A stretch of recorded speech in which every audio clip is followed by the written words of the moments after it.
badass. And he like sends me like a screenshot of something. I was like, is that Dreamweaver? And he's like, yeah, dude, I build all my shit in Dreamweaver. And I was like, I feel so weird right now. Like, I'm supposed to be embarrassed, but like, you kick so much ass.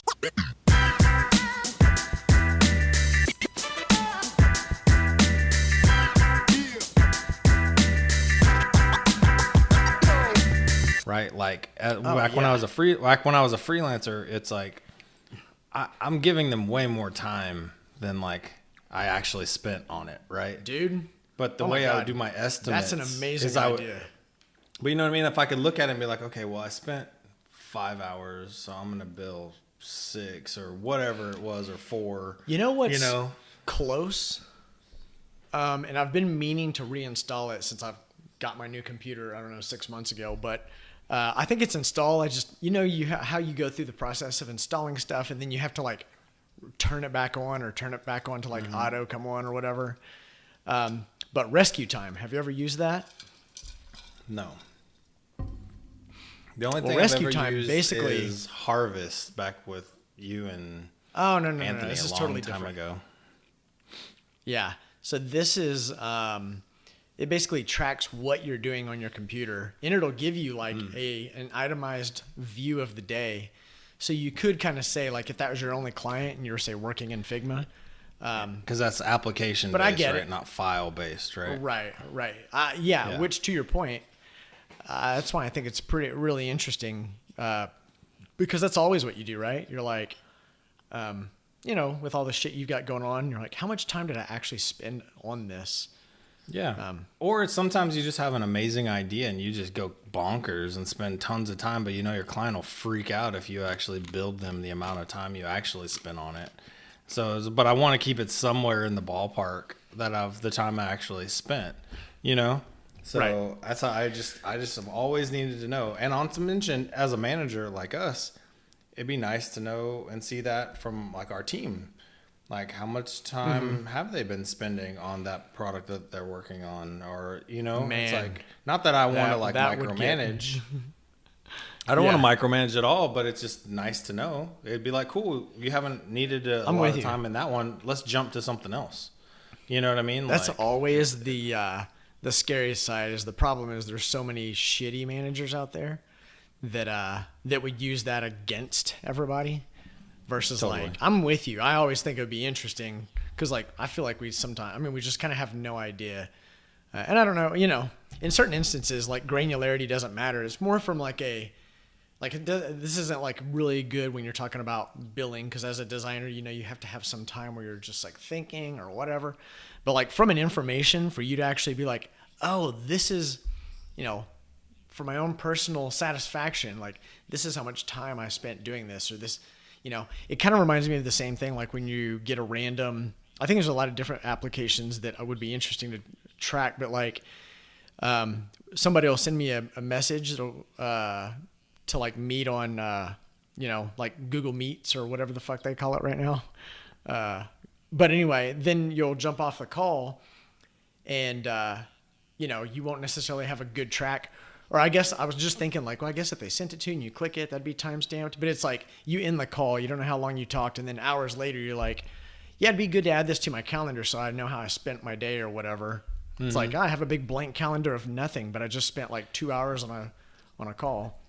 Yeah, it's one of those things. It's like we're in information overload and data overload, right, for a lot of things. But as a freelancer, I needed this. Like, I'm especially, I didn't have one client. I always had a handful of them, and I'm like just juggling. That's where things. I think it gets and then really billing's valuable. At the end, right? So billing was always at the end when I was done, right? So I'm like, shit, I don't know this month, like how much time I've spent on these things, So it was horrible, and like this is like I've had this thought and this need for a long time, and I feel like more people maybe are freelancing now than there were before, like because I feel like it's kind of norm to just go out on your own and be a freelancer and just like that's your career, is like you're just a lone designer or something like that, right?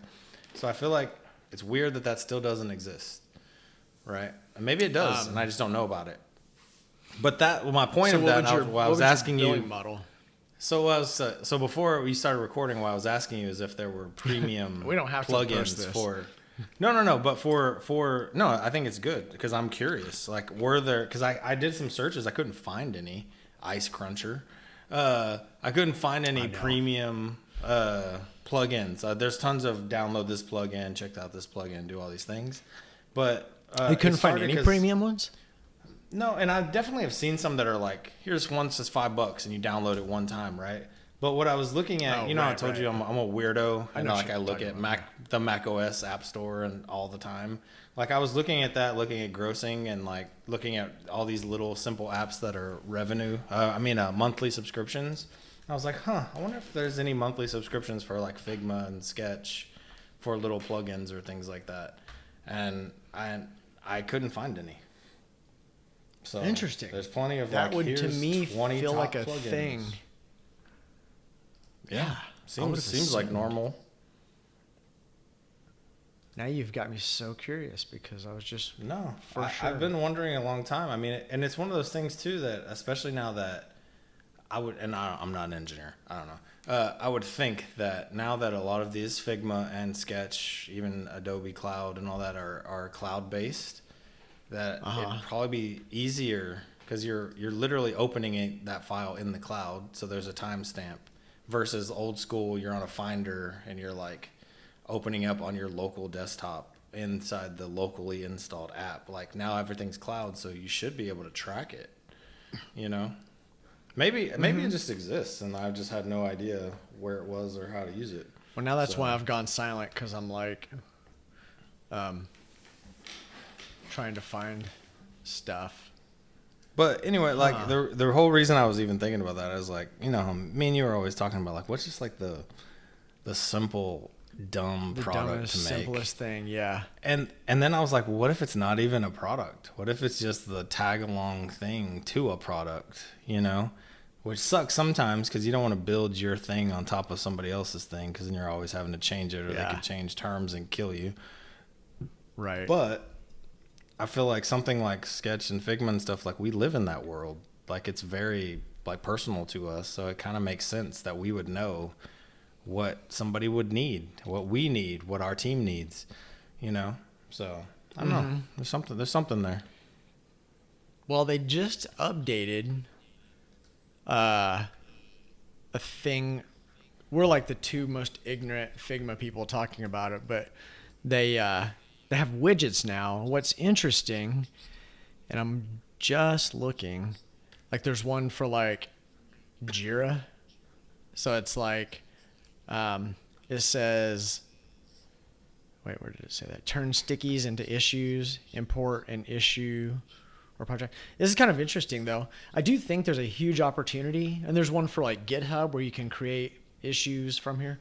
Figma is pretty damn interesting. I do think that this type of stuff tells me that there's an opportunity for there to be a paid plugin, because this is exactly what I was just talking about. Like our scenario was like kind of just around design and kind of basic, but it's like, so for these, even though I think these are free, but those are like paid services like Jira and GitHub, or there's free versions, I guess, but whatever. It's like connecting this to that. So like that can be valuable, right? So it's like if you had, I mean, these are really good examples, but I guess like, I don't know, whatever other types of tools you think that you would like typically want to interact with, that go into like, I guess for something like Figma, it's like typically people are like making products, building websites, those types of things. So it's like maybe there's a, this badass export to HTML or something, which I think they actually have that. I'm just making shit up. Yeah. What was that one back in the day? And Ready Image. Oh, it was like pre Photoshop one. Yeah, where it was like Image Ready. Image Ready. You're right. It's Image Ready. Yeah, that's right. Nice. Yeah, and you'd slice everything up or whatever. Yeah. Fancy little slice tool, and it was just like big chunks of graphics. Man. It was just like a GIF instead of a header. It's like 6 GIFs. Invisible. Right, and then if you wanted to like pad stuff out, you'd have to put like invisible, like 1 pixel invisible 1 pixels Little everywhere. And you're like, this is 100%. Yeah. Man, old school web development. Fun times. I mean, that wasn't even web development. That was designers trying to be a developer. That's how front end development came to be. Yeah, like it was designers trying to make shit. Because that's what you had. You didn't have web developer came from there being a need for there to be a design, a better experience or whatever. Because the other version of that was like dudes just sharing information or whatever. It was like that's what you get like the old, black and green. But yeah, then you started putting together pages, and like the initial early HTML was just like, like what is it, Markdown or whatever. Mm-hmm. No, I was like, okay, you could put a picture in Dreamweaver master. I did some Dreamweaver, and then I joined the snobs that were like, Dreamweaver's not cool, and I started trying to learn how to do shit. But Dreamweaver was cool. I knew one guy, like way after it wasn't cool. This badass designer that I met. I knew him for quite a while, and we never talked about the tools we used. I was like, oh, fuck, badass. And he like sends me like a screenshot of something. I was like, is that Dreamweaver? And he's like, yeah, dude, I build all my shit in Dreamweaver. And I was like, I feel so weird right now. Like, I'm supposed to be embarrassed, but like, you kick so much ass. Like, wow. I mean, I'm such a jerk for thinking that. Yeah. Yeah. I mean, we've all had snobbery, Of course. I mean, I feel like it's going on right now. Like, I feel like my teams before used XD, then my team uses Sketch. Everybody else is using Figma, and it's always like, what team are you on? But really, we play with all of them. That's. I don't want us to be irrelevant, so we just play with everything. So, but I feel like there's some snobbery and there's around. We use Figma. We don't use Sketch anymore. Well, I would never give that snobbery. I do like Figma though. Now that I've gotten into it. Well, I know your boy Curtis I feel like his allegiance. I feel like everything's the same. Well, he's got an allegiance because he's like all about these plugins, a master, and all about this stuff. Totally.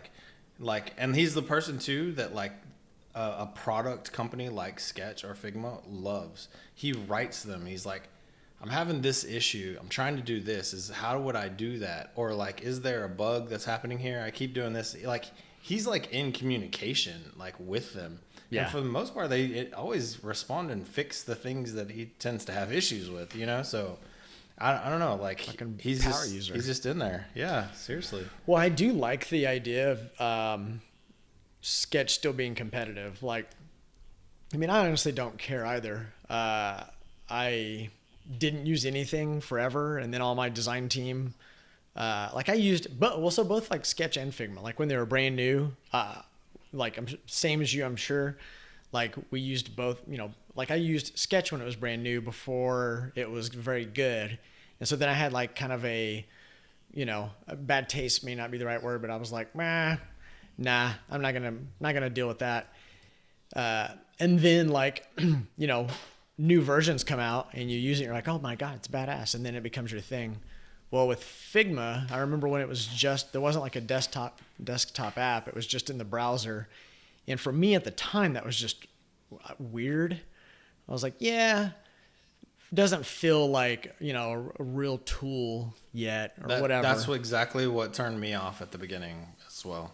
Yeah. It's like, and I even understood. Yeah. I get that they were trying to have this like web-based like cloud. You can get to it anywhere you are. You don't even need your work computer. You know what I mean? Just log in and do your work. Yeah. I get the premise, but I had the exact same feeling that you did. I was just like, yeah, it just doesn't feel like I feel like, and maybe that's just like a grandpa thing in me. Like I want to put my software onto my computer. You know? I need the hammer in my hand. Yeah, I don't know. It felt really. No, weird I'm with to you. me. Like the Chrome needed to be. Yeah, same. But since I've gotten to use it, I mean, maybe it's because I don't know if I would have gotten on board had they not come out with the desktop app, even though it's basically the same fucking thing. Yeah. Which is funny. Makes me wonder if they're like, guys, the desktop app does nothing. It's just a box. But we need it because everybody's weirding out about it. Hey, I mean, that's what, what's it called? Isn't that what like a Trello Every other and web all app? those? Yeah, all those are. Aren't Yeah. they just websites? Yeah. Yeah. With like a wrapper. Which I don't know. There's something about those that like makes a little bit more sense. You know, but like you said earlier, like this is a tool. I need to have this tool on my powerful computer, not running through some web browser. Well, I think something. the other thing I don't too know. is like I think it's that we're comparing.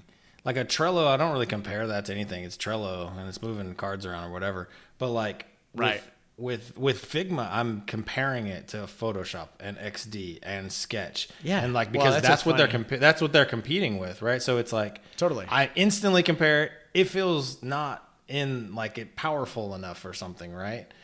Because it's not that's it or something. Because I right? didn't have to download a 500 megabyte thing to my computer that I have to start up. Like, yeah, totally. It feels like there's a different level of like power there. And I'm just like this worst case scenario person too, thinking like my browser crashes all the damn time. Like, is that going to happen while I'm like working on this file? Maybe I didn't save it or whatever, you know, like, and it just crashes. So it's like, it didn't get the last few things that I did, which were the greatest things that I could have put into the design, you know? So I don't know. What a blessing for young designers to have the computers and the technology that we have. Do you remember shit just crashing all the time? All the time. Like, and I remember going, why? I remember just yelling, why isn't there an auto save? Like for decades saying that, you know, and now like everyone is like, yeah, of course it automatically saved. I don't even have to do anything. Like I never hit Command S ever, you know, well, we used to have to do it like every time you moved fucking anything, just in case. Do you, so we actually, at the first agency that I was at, we had a thing. You got ice in that cup there too, buddy. Give me the ice comments. I wasn't crunching on it though. It's just as bad. Sloshing around in my cup. It's just as bad. But we used to have a thing where we would all have to say anytime we realized we needed to save, because it just dawns on you. You get into the zone and you're like, I'm working. Before you know, it's crashed and you lost everything you've been working on for like 2 hours or whatever. And so anytime somebody would think to save, we would all yell, save. And so it's just the whole office, just save. That's awesome. Just whenever. Yeah. No. I could tell you so many times, like, cause I think I told you before, like when I was a freelancer, I prioritized my day, right? And so I worked all night. And so I literally, I'm cracked out. I have huge headphones on. I can't hear anything. I'm like bumping music. I'm like laid down in my chair, like kind of half laying down. And like, I just get into this zone and I just start knocking shit out. And I'm like, and like, I hadn't thought about saving in hours, you know? And like, and that's what would happen. Is you're just like, you're adding so many things that it's trying to hold on to for that save. And like, once it gets to a cap, it just crashes. It can't hold anymore. It would happen to me all the time, like probably daily, where it was just like, oh my God, I hate everything. And all it would do was it would take me out of that zone to where now I'm like, I got to do something, then I got to save. And I got to do something, then I got to save. Like it sucked. The scenario you just described would be the worst scenario too. Like when you're pulling like an all-nighter and you're like, for me, when I pull all-nighter or, you know, late nighters or whatever, it's like the objective becomes so clear. It's like, I just need to get this done to an acceptable point that I can, like, when I look at it again, it's so late. Like, I'm not trying to perfect anything that late. I just need to get something to where I'm like, okay, I'm through the bulk. I'm through a lot of the hard work. When I come back, this will make sense. I can tweak stuff or whatever. And because you just want to go to sleep, man, the scenario. And when you're like bugged out, even when you've had like energy drinks and your body's just like, I still want to go to sleep, but you're keeping me up. And, you know, like crashing at that moment, that's like a fucking run out in the yard and scream and fucking punch the car window out. No. And it would be the worst too, because I got like a baby that's asleep and like a wife that hasn't slept in days, so I can't even scream. I can't throw my things down. Like I can't. Seriously, I'm just like, just like holding it all in, just like inside out scream. Yeah, it's just. Then you shit your pants. And you're like, horrible. damn it. And then I shit on myself. Yeah, but that probably wasn't even from the scream. That just happened. Yeah, that was because you're in the zone. Yeah, it's all the energy drinks. Yeah, dude, what a random intro to this episode. Oh yeah. Yeah. I mean, you just started talking about stuff, and it's like you were talking about the premium apps or whatever, and I was like, this could be good to record. So, I mean, half the time I'm not even paying attention, and then I see 2, 1. I'm like, oh shit, we're talking. Okay. So yeah, we talked it's about all that good though. It's because we always start talking about shit. Yeah. What are we talking about today? You know what? I'm putting the pressure on you today. Okay. I'm not very prepared, but should I open up this link real quick and check it out? Yeah, if you want. It's kind of interesting. I found this link. I was reading Medium, which I haven't done in a long time, and it was saying that it was like YouTube is dead. And I was like, that's interesting. Because I'm also we're setting up. I just set up my son's new gaming setup, and he's about to start streaming again. But I was gonna move him from Twitch to YouTube, and so maybe that's why this story popped up. I was looking up setting up for YouTube, getting him started, his channel, and all that. And this thing popped up, and it was essentially a comparison article between YouTube and MySpace, and I was like, that seems odd. And then so you start reading through it, and I'm gonna butcher it, but essentially came down to MySpace kind of invented the social influencer, right? Like the Tia Tequilas of the world, the Toms of the world, even creating where bands could launch their music and do all these things at the beginning before they had a label and get discovered and all that kind of stuff. Mm-hmm. And essentially that is exactly the same thing for YouTube. That it's they are just the 2.0, maybe 3.0 version of the MySpace influencer. That's what it's all about, right? It's about someone making content that people want to see and want to follow and want to get all the updates and want to talk to them and want to comment. It's and I was like, wow, that is I never thought about it, but that's fucking dead on, right? And so the article is basically talking about how it's MySpace didn't focus on the right things and yada yada yada, and YouTube's doing the exact same thing that they're doing, so they're obviously gonna die just like MySpace did. I don't fully agree with that because I happen to just listen to I think I sent it to you this podcast Business Wars, and they did a whole breakdown on MySpace, right? It was a 4 or 5 part episodes breakdown. It was really good, and it actually it enlightened me. I didn't know a lot of these things about MySpace, and the thing that apparently was the downfall for MySpace was selling to a media company, and the media company just going, we're gonna throw ads on it, sell everything. Yes, create revenue, don't give a shit about users, don't care about anything else except for use that traffic to create money. Right. Mm-hmm. And then what happened is they drowned out and dried up all the traffic because nobody wanted to be at that. It was just a bunch of ads and everything everywhere, and all the cool stuff was gone. Yeah. And so I don't feel like that's necessarily happening with YouTube. Like we talked about before, it's every kid on the planet wants to be an influencer and be a YouTuber, and that's their career choice, right? And so I don't think that they're in the same place, but I do think they are doing the same things, which I did think was interesting. I'd never made that comparison before, so I don't know. Yeah, man, I don't know. I feel like I need to read it before I have any it was more just I thought it was real interesting more than anything. I do think that's interesting. I think I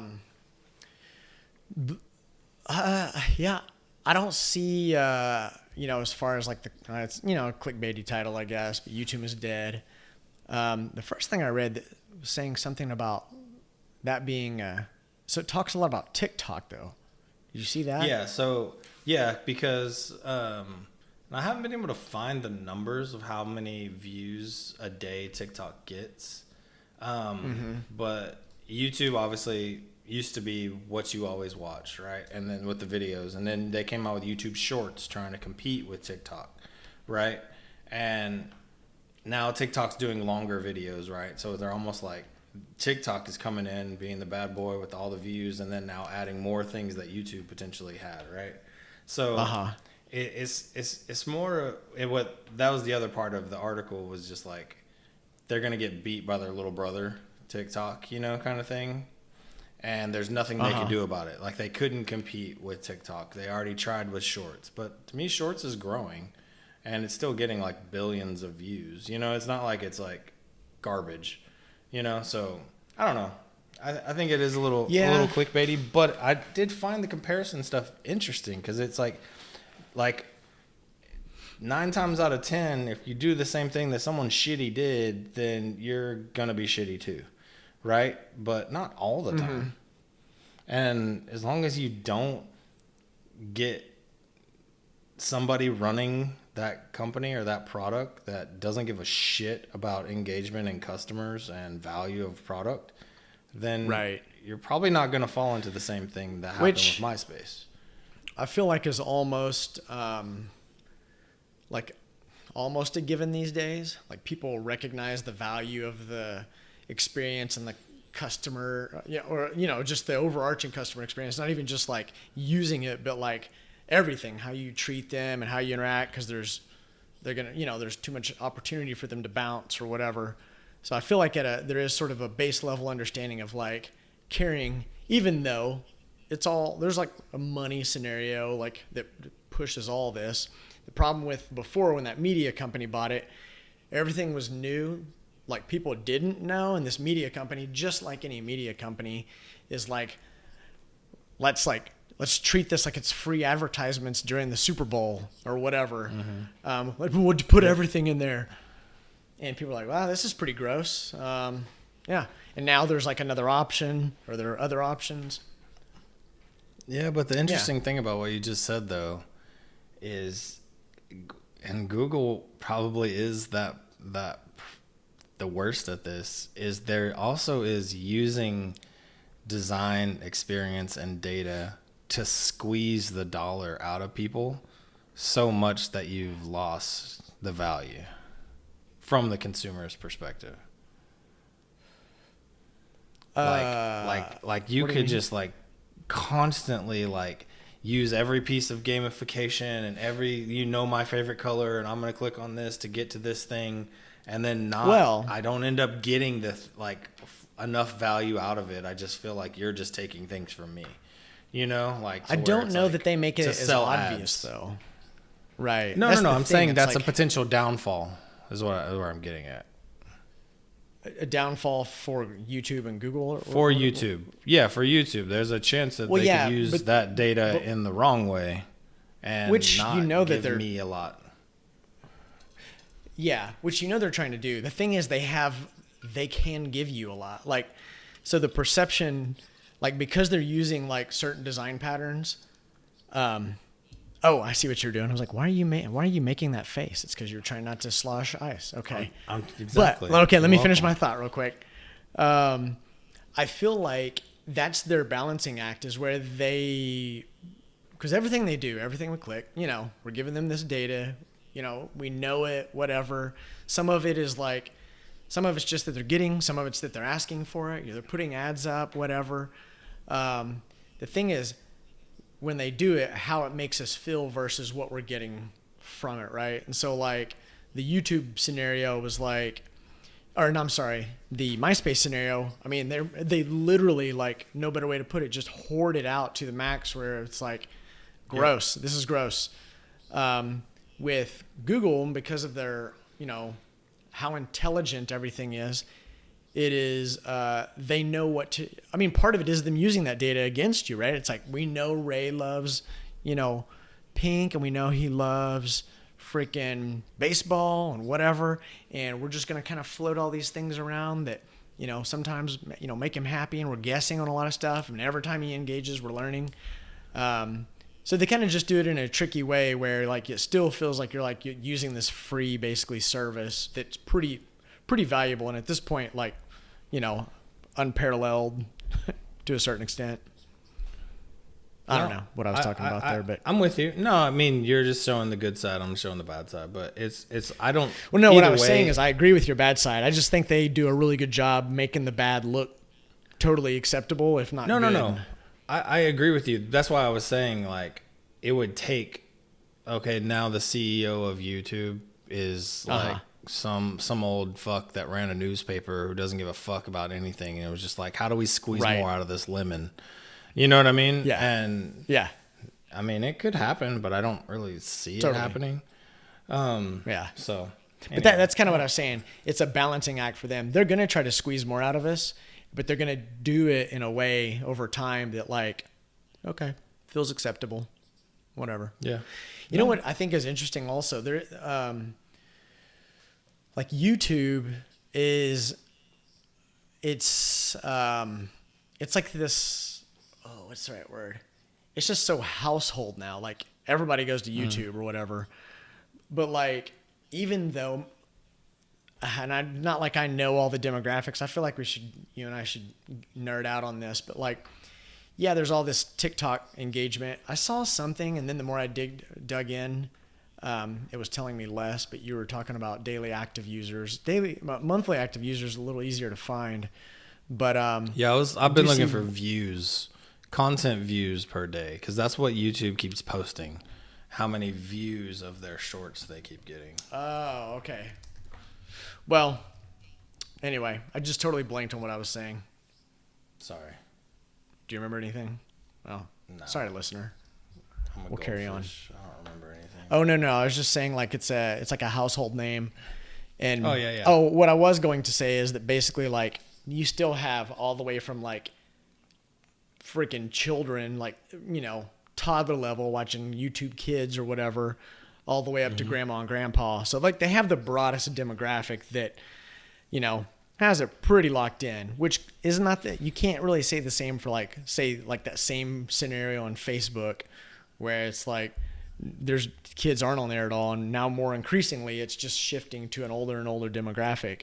But I think that's because, like, the active engaging in a community and communicating and all that is different than just being able to go on, like, YouTube and find fucking anything you want just to be, like, outwardly sort of given to you. Like, you don't have to do any work. It's just like, give me content, and give me content, like, very specifically, like, content that I want, you know? I don't remember if it was the last episode or the one before, but to that exact point, I think, you know, it's like how, like, young people don't want to be on Facebook or whatever, but they'll be on YouTube all day.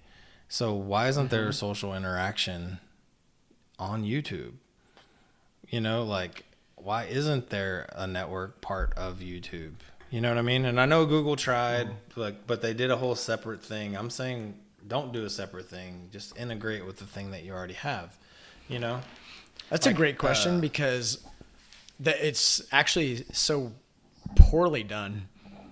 Like, right now, it's just like comments and replying to comments. I had this idea like a long time ago. I did it at a startup weekend, and essentially it was like this like iPad app where it's like if you're reading a book, it was like for colleges, right? So you're reading your college book, and you could take notes, but on the side you could see who else happens to be reading that book and who happens to be on that same page as you, right? So if you're like, then you could hit them up and be like, I'm not getting this. Can you help me understand this thing? Right? And so essentially it could be like that. Like, obviously we have something in common. We're watching the same YouTube video right now on, like, how to make a chair, you know, and be like, hey man, like, what are you using to make this? Like, I was going to try to do this for my living room. And, you know, just like, that's a dumb example, but you get where I'm going. So, like, versus just writing a comment. You know, the thing, you know, they do have, like, a version of that when I think you have to do, like, a world premiere or something. Honestly, I'm not, or maybe it's a live YouTube video. The live one has chat. Yeah. If you're doing live, there's a chat. But to me, that's so different. Is that kind of what you're thinking? They should just add that? No, a version of that. But the difference is this. Those things are made to communicate with the person who's making the video. Right? Like, if you're doing, me and you really. Yeah, Yes, it is. That's what it's for. It's for the content person to be able to communicate with their community. That's part of what it's for. Yeah. But usually what happens is people start talking back and forth. And the guy, that's the person doing it, he'll look every once in a while. Okay, I got you. Something that's I don't give a fuck about the person making the content at this point. I just want to communicate with other people one-on-one that happen to be interested in this content, not with the person behind the content. I don't even want them to be part of the conversation. Okay, so take out that part of that. Like, then they already have it built. Right. Yeah, that's interesting. It is interesting, the idea of like, especially, there's going to be some of the like, Logan Paul YouTube things or whatever that there's like a ton of people on and maybe there's some conversation. But what's really interesting is, I don't know, I'm trying to think this through in my head right now. So a couple of months ago, back when you and I were constantly talking about how we weren't sleeping on every episode, one of those nights, I went down the woodworking rabbit hole because I had to do some stuff and I was like, I'm clueless. And so I'm watching these videos and I go down the rabbit hole and I start finding them. Anyway, point being, it'd be really interesting to see like somebody else at that moment is like watching it. Would I engage? It's an interesting thought.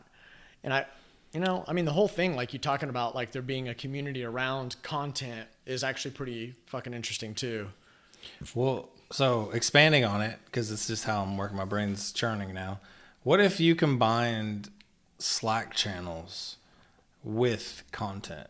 So we're watching a woodworking thing and like randomly there's a woodworking channel that's that type of content. I join it and there's 50 people in there. And now it's not just about that video, it's about that topic. And so now we're in there and then people could be like, have you seen this one? And it makes it extremely easy to share other YouTube content, right? Shorts or videos or whatever about that. And then and potentially even outside of YouTube, but I think it's just easy to do it with YouTube. But now it's almost like now there's a group forum, right? And then now if I wanted to talk to old Steve 27, I could just hit you up and do a direct message to you, right? So it's not building a social network; it's building like a Slack around content types inside of it. I don't know. There's something which you could. I would totally engage with that. So this is actually interesting enough. We talk about a lot of stuff and, it's either it's straightforward or it's like pipe dreams. Like this is a pretty interesting thing, I think, to like sketch out or just like kind of draw out that interaction, because it's like, okay, yeah, you go somewhere, you've got a group. And I like the way you said it, which is kind of what I was saying, like around communities around content, like, but you kind of, I think, more succinctly saying like a topic. So like, yeah, woodworking, it's like the content, of the topic of woodworking, right? So yeah, that's pretty interesting. It's kind of cool. So you would have to categorize though at like a video, like creator level though, right? It's like, because it's going to dump you into some sort of like, I think that I really like the Slack version of it, because it's like, okay, like you, the content creator, were like, this is topic woodworking, right? But me, just the consumer, I want to make a topic called chair making. I don't care about tables. I don't care about whatever. I'm going to do one for chairs. So I made one for chairs, and I like linked it or tagged it or something to that video because he made a chair in there, but it's not the official one. It's other communities talking about this type of stuff, right? And so now that video basically could piggyback off of it and create these little more specific, if you wanted to, topic channels, So from a revenue or a monetization model, this gets a little scary, because if I'm the content creator and I make the community woodworking or whatever, at least as the content creator, like I don't really want like other people's channels becoming like, overtaking my content, right? Now I can see if I'm like the user at the user level and I'm like, join my community, none of these are my video or whatever, they're just a collection or whatever. This is why I think that the content creator has nothing to do with this. They just happen to be making content in a category that people are talking about, right? So I think if you separate that, and then also what it does, it potentially can open up, like there's plenty of people, like I was on a bunch of maker ones, like there's paid Slack channels, like Slack groups, and like now this could potentially be that, like in this whole thing, like if you become the woodworking moderator because you created it and your group has millions of people in it, like, well, I'm sure Google is going to start throwing AdSense and some random things in there, sponsored videos and what have you. Like you as the creator, you didn't create video, you created engagement, and you potentially could be paid for that just the same way that a content creator gets paid through AdSense. How do you see this being different than a paid Discord channel, aside from Discord being just a horrible user experience? I think that the integration of the, like being able to share the content because the content's right there, and the suggested content, other content someone's made, like I think wrapping it around the content, and especially now with shorts, not everything's an hour-long video. Here's a quick 30-second one. You know what I mean? I think the speed of being able to share like quality videos about the things that you actually care about, and actually then make friends and actual real communication with people, other than like the trolls that are commenting on people's videos to just be dicks. Like these are people that are showing an interest in a thing and are trying to do a thing. You can help them out. Like, dude, when we had that Volkswagen bus that I was restoring, I'd get on all these old forums, right? And these people were so passionate about this random thing. Like they were just like, it was either two sides, right? There was like, it's got to be exactly the way it was in the 60s, or it's like, I'm all about making it cool and modern. There was nothing in between, right? And they were just so passionate either way. And so it's like, I think you always, around things like we're talking about, there's the reason that these videos have millions of views is there's a lot of people that are passionate about that type of thing, right? It's not just like, that was really funny, or that person got hurt, or whatever. There's a lot of like, I'm passionate learning about how to do things. No, but like, I mean, I feel like YouTube is almost like today's college. You know, like people learn how to do skills that they turn into careers. I think what I'm not envisioning, I don't see what I can't yet see your vision. How does this live on? So if you go to a video page, like at first we were kind of talking about it. For you. All right, cool. Because right now, just let me tell you. I'll give you another second. Yeah. Hang on. Okay. Because right now, I just want to make sure I nip it all in the butt, bud, whatever. Because right now, what I'm seeing is it's like I go to the woodworking, I see somebody else who's on there, like I could like have direct message. It could live sort of on that page. There's like communication, but then we just went like topic level, and now it feels more like it's like a Slack or a Discord where you're pulling in that content. So, all right, what's your vision? Yeah.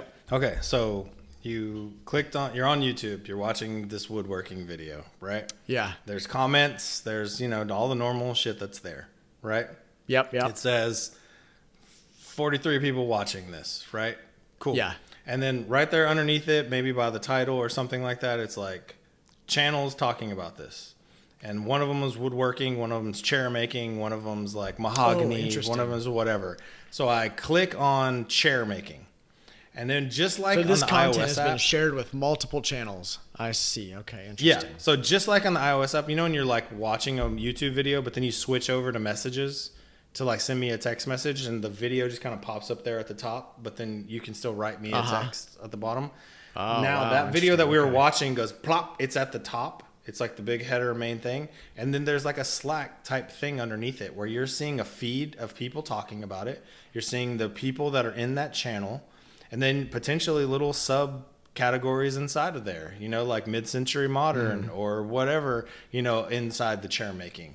And that is essentially creating this mini community that all spun around this video, and now like they could add more videos. They could like, you know what I mean? Now that little hashtag, like tagging itself to certain things essentially is growing this community. And more people want to be a part of it. More people can ask questions. More people can learn.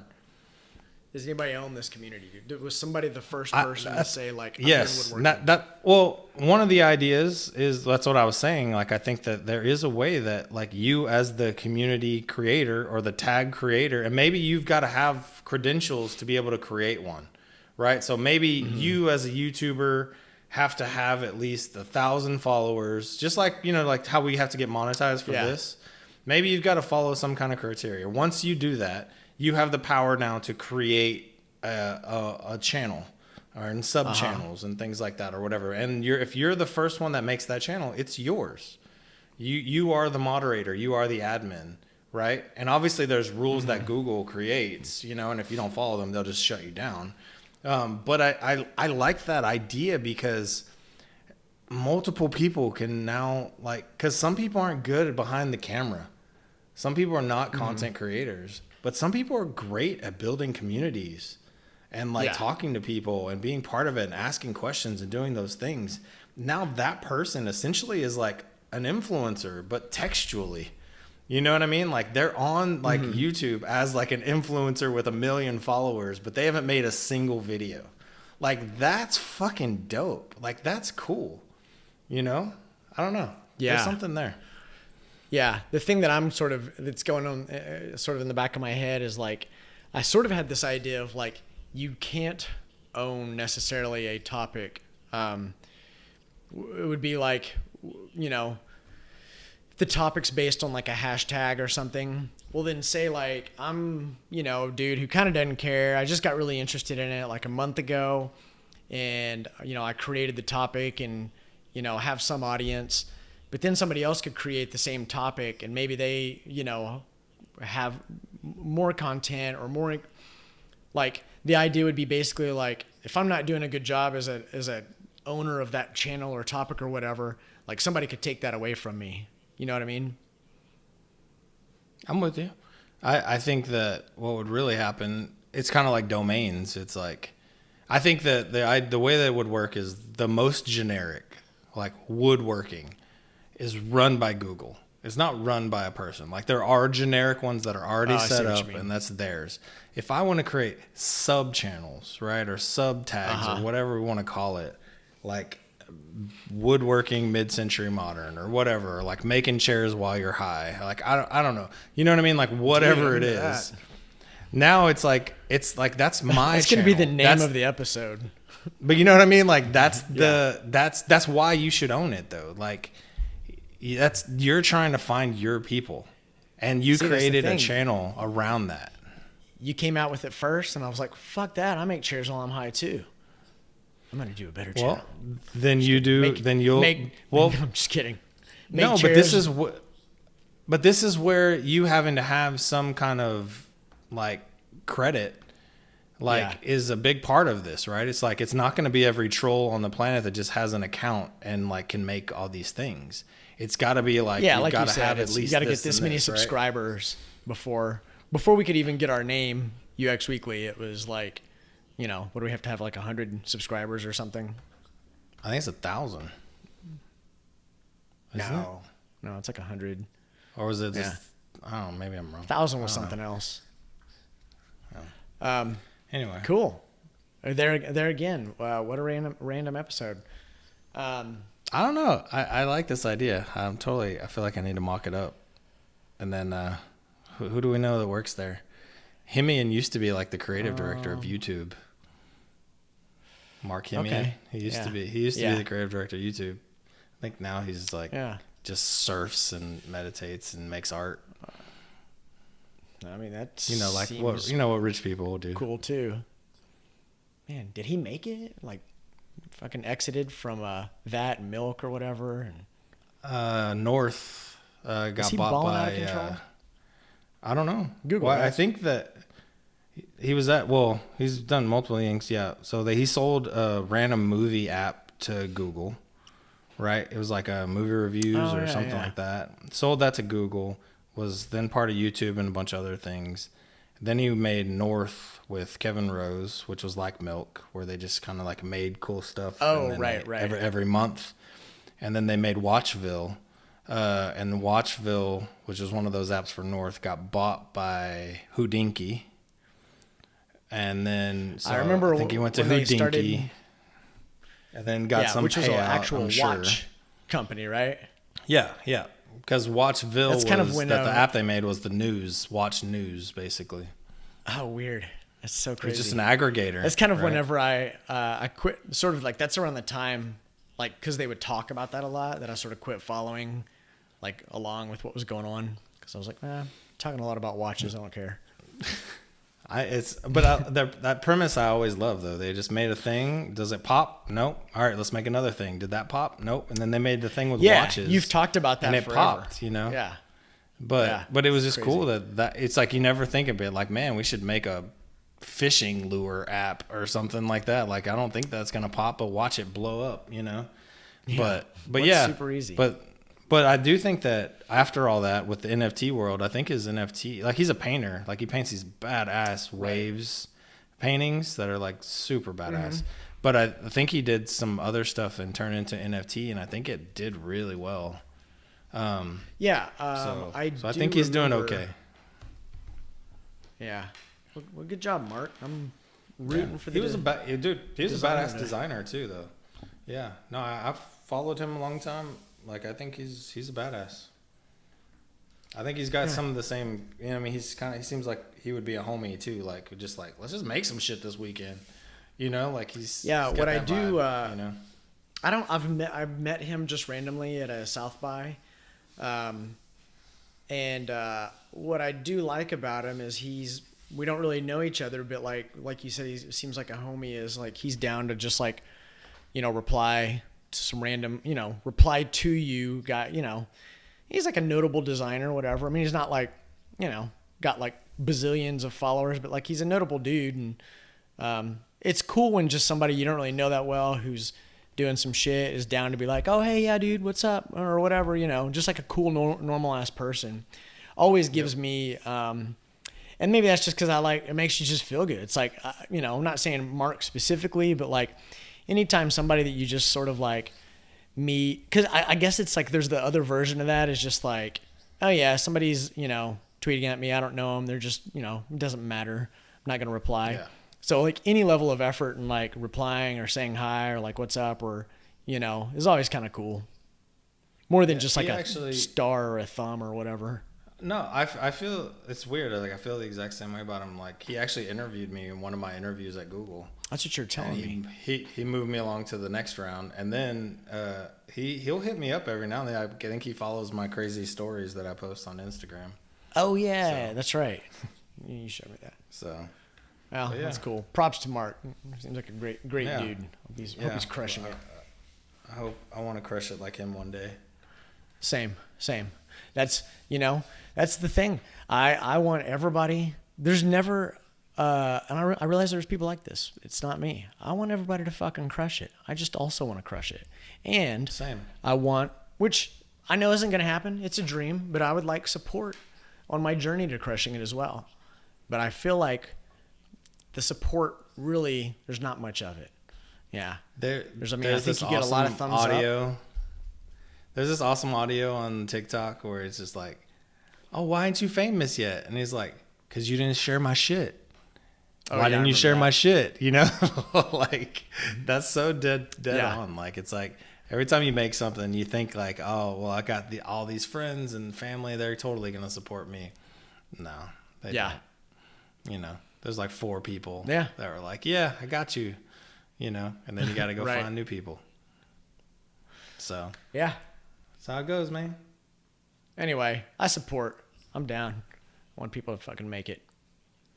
But like, But us too. Us also, yeah. Well, dude, let's see. We're at like 53 minutes. Like, you want to talk about one more thing? You want to wrap it? You want to... Do you have one more thing? Well, I started recording pretty early on there when you're, jibber jabbering. When I was just rambling. Pretty much. This is going to be a rambling episode. You want to talk about? Let's take a look here real quick. It looks like a bunch of these are like pretty big deep dives. Maybe could that be interesting?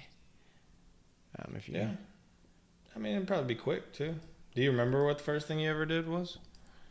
Like, go way back. Let me think for a all the way- second. What's the first thing you ever did to make money? I do remember. I remember a couple of things that were pretty young. Most of it was like reselling stuff. Like, so I remember buying.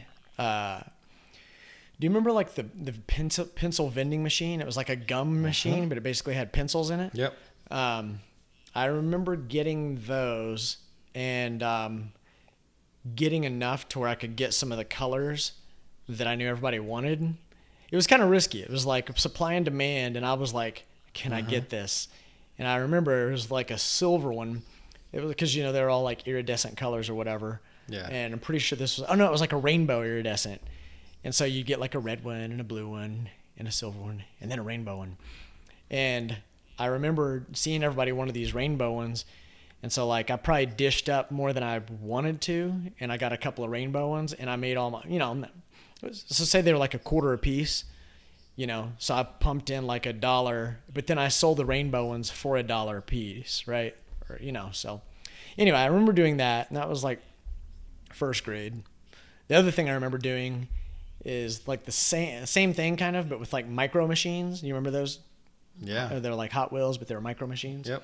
Well, I had a fastest talking man in the world. Yeah.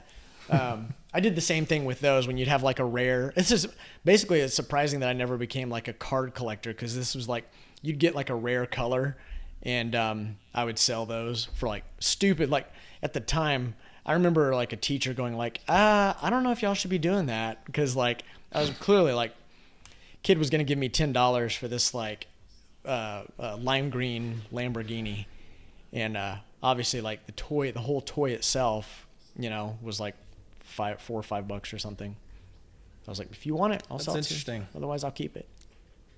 Mine is in the exact same time era though as yours. So instead, during that pencil, because it was all about pencil break and everything too, so we were constantly buying That's pencils. Right. Yeah, that's right. I forgot that. There's a factor.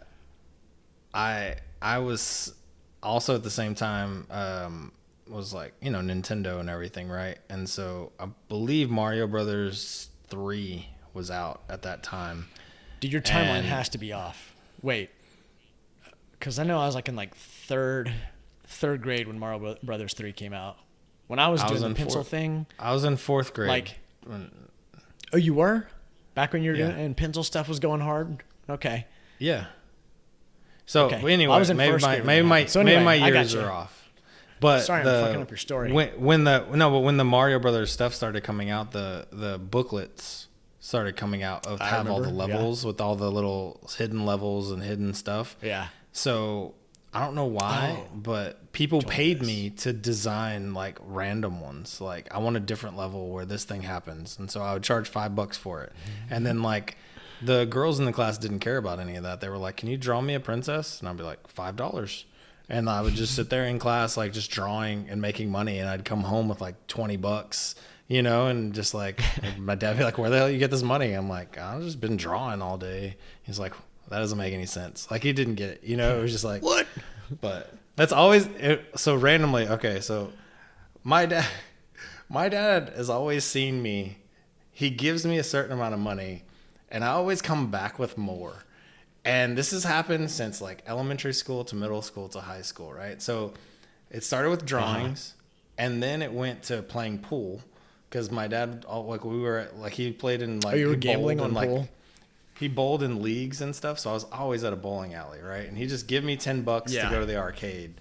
Well, then kids would be in there playing pool. They're older than me, and just be like, "I'll bet you $10 that I can beat you at whatever." And then I would just go take their money. And then I'd come back because I was thirsty, not because I needed. No, he thought I was coming back to get more money, and I was like, "No, can I get a drink?" And he's like, "Yeah, do you need any more money?" I was like, "No, I'm good. I got more." And he's like, "What the hell? How'd you get more money?" And then in middle school, I could just see your dad. Dude, then in middle school, did y'all play flips? So we played flips with dollars, where you take $1, and so it's like you would fold this corner this way and the other corner the other way, and so one person would flip it and go, and it would land on heads, right? And the other person that's challenging has to flip theirs, and if it lands on heads, it's theirs. If it lands on tails, it's mine, right? And so you always wanted to be the second person, right? You always wanted to challenge them. But it started with ones, and we got up to like, we were playing with like 20s. I would come home with like $200, $300, right? Like it was, sometimes I'd lose my ass. But because like my parents would go wash my pants and just see like a wad of money in my pocket, and they'd be like, what the fuck are you doing? Are you selling drugs? Like they literally thought I was a drug dealer. I was like, no, I'm not doing anything. I was literally like flipping dollar bills. Like, you know what I mean? That was gambling, yes, but you know, I wasn't doing anything bad. So that's just, I've always been like, I don't know why, but my dad gives me money, I come home with more. So maybe my dad needs to give us a business Tell your loan dad to give you some more money, bro. Yeah. Dad, I need money. Get it from somebody else. No, it has to come from you. Yeah, maybe that's the key. We got to get dad's money, and then whatever we do will blow up. So I'll tell him that tonight when he comes over. Right on. Yeah, tell him Steve and I both Steve said agree. So. Yeah, he said you need to give us some money ASAP. All right, I'm into it. All right, dude. Well, fucking let's call it a wrap. But you know, before we do, hey gang, have you ever thought about starting a podcast of your own? Well, quit thinking about it and get started. Check out riverside.fm. It's an amazing platform that allows you to record high quality audio and video directly to your computer. They've also got amazing built-in editing tools that you can use directly in the browser.